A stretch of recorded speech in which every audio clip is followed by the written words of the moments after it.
হিন্দু ধর্মগ্রন্থগুলির মধ্যে একটি পবিত্র গ্রন্থ হল উপনিষদ। ছান্দোগ্য উপনিষদে উল্লেখ করা আছে 6 নম্বর অধ্যায় 2য় পরিচ্ছেদের 1ম অনুচ্ছেদে বলা হয়েছে একম এবিদিত্যম। এটা একটা সংস্কৃত উদ্ধৃতি যার অর্থ স্রষ্টা মাত্র একজনই, দ্বিতীয় কেউ নেই। এটার উল্লেখ আছে শ্বেতাসূত্র উপনিষদে 6 নম্বর অধ্যায়ের 9 অনুচ্ছেদে न चास्य कसिज जनिता न चदीपा। তার কোনো প্রভু নেই, তার কোনো মালিক নেই, সর্বশক্তিমান স্রষ্টার কোনো বাবা মা নেই, তার কোনো মা নেই, তার কোনো বাবা নেই, তার চেয়ে বড় কেউ নেই।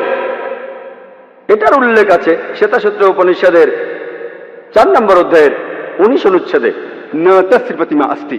যার অর্থ স্রষ্টার কোনো প্রতিকৃতি নেই, সর্বশক্তিমান স্রষ্টার কোনো প্রতিমূর্তি নেই। এছাড়া বলা হয়েছে শ্বেতাসূত্র উপনিষদে 4 নম্বর অধ্যায়ের 20 নম্বর অনুচ্ছেদে স্রষ্টা হলেন নিরাকার, কেউ তাকে চোখ দিয়ে দেখতে পায় না, কেউ চোখ দিয়ে তার আকৃতি দেখতে পায় না। আর হিন্দু ধর্মগ্রন্থগুলির মধ্যে সবচেয়ে জনপ্রিয় হল ভগবদ গীতা। এটার উল্লেখ আছে ভগবদ গীতায় 7 নম্বর অধ্যায়ের 20 নম্বর অনুচ্ছেদে সেই সব লোক যাদের বিচার বুদ্ধি কেড়ে নিয়েছে জাগতিক আকাঙ্ক্ষা, তারা অপদেবতার উপাসনা করে। ভগবদ গীতা 7 নম্বর অধ্যায়ের 20 অনুচ্ছেদে বলছে যে সব জড়বাদী লোকেরা তারা অপদেবতার উপাসনা করে আর মূর্তি পূজা করে। হিন্দু ধর্মগ্রন্থগুলির মধ্যে সবচেয়ে পবিত্র হল বেদ। যজুর্বেদে উল্লেখ আছে 32 নম্বর অধ্যায়ের 3 নম্বর অনুচ্ছেদে न तस्य प्रतिमा अस्ति। স্রষ্টার কোনো প্রতিমূর্তি নেই, সর্বশক্তিমান ঈশ্বরের কোনো প্রতিমূর্তি নেই, তিনি কখনো জন্মাননি, তারই উপাসনা করা উচিত। যজুর্বেদে উল্লেখ করা আছে 40 নম্বর অধ্যায়ের 8 নম্বর অনুচ্ছেদে সর্বশক্তিমান ঈশ্বর নিরাকার এবং পবিত্র। যজুর্বেদে আরো উল্লেখ আছে 40 নম্বর অধ্যায়ের 9 অনুচ্ছেদে अंधात्म प्रविशन्ति या असंभूति उपास्ते। আন্ধাত্মা, যার অর্থ অন্ধকার, প্রবিশান্তি অর্থ প্রবেশ করা, আর আসাম্বতী অর্থ প্রাকৃতিক বস্তু যেমন আগুন, বাতাস, পানি। তাহলে যজুর্বেদের 40 অধ্যায়ের 9 অনুচ্ছেদ বলছে তারা অন্ধকারে প্রবেশ করে যারা প্রাকৃতিক বস্তুর পূজা করে, যেমন আগুন, পানি, বাতাস ইত্যাদি। এখানে আরো উল্লেখ আছে তারা আরো অন্ধকারে প্রবেশ করে যারা পূজা করে সাম্মতি, অর্থাৎ মানুষের তৈরি বস্তু যেমন টেবিল, চেয়ার, মূর্তি ইত্যাদি। এছাড়াও উল্লেখ আছে অথর্ববেদে 20 নম্বর গ্রন্থ 58 নম্বর অনুচ্ছেদের 3য় পরিচ্ছেদে देव महा असि। সৃষ্টিকর্তা হলেন সুমহান। আর বেদগুলির মধ্যে সবচেয়ে পবিত্র হল ঋগ্বেদ। ঋগ্বেদে উল্লেখ করা আছে 1 নম্বর গ্রন্থ 164 নম্বর অনুচ্ছেদের 46 নম্বর পরিচ্ছেদে एकम सत विप्र बहुधा वेदांते। সত্য একটাই, স্রষ্টা একজনই। জ্ঞানীরা এক স্রষ্টাকে অনেক নামে ডেকে থাকেন।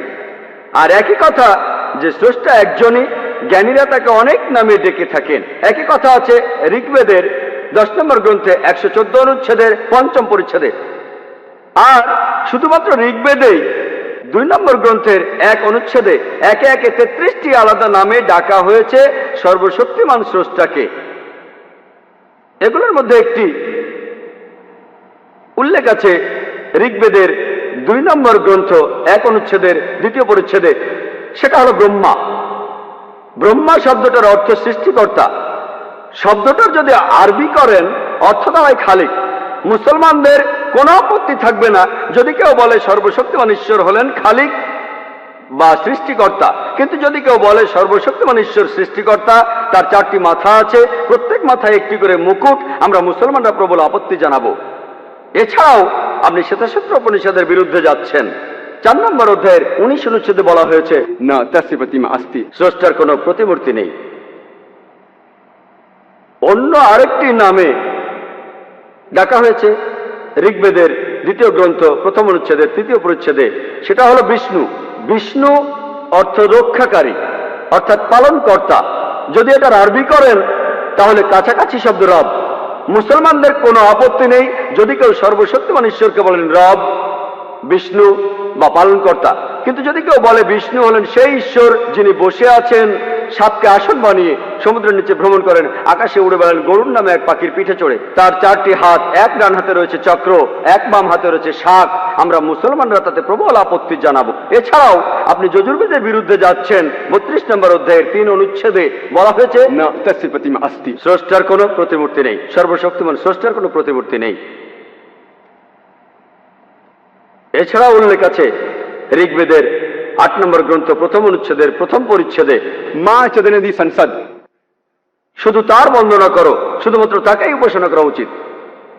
ঋগ্বেদে উল্লেখ আছে 6 নম্বর গ্রন্থ 45 নম্বর অনুচ্ছেদের 16 পরিচ্ছেদে, या एक इतमुष्टि ही, শুধু তার বন্দনা করো, শুধুমাত্র তাকেই উপাসনা করা উচিত।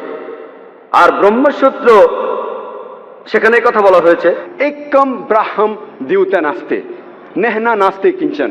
ভগবান একই হে, দুসরা নেহি হে, নেহি হে, নেহি হে, জরা ভি নেহি হে। ঈশ্বর মাত্র একজনই, দ্বিতীয় কেউ নেই, কেউ নেই, কেউ নেই, কখনো কেউ ছিলও না। তাহলে আপনারা হিন্দু ধর্মগ্রন্থগুলি পড়লে হিন্দু ধর্মের ঈশ্বরকে বুঝতে পারবেন।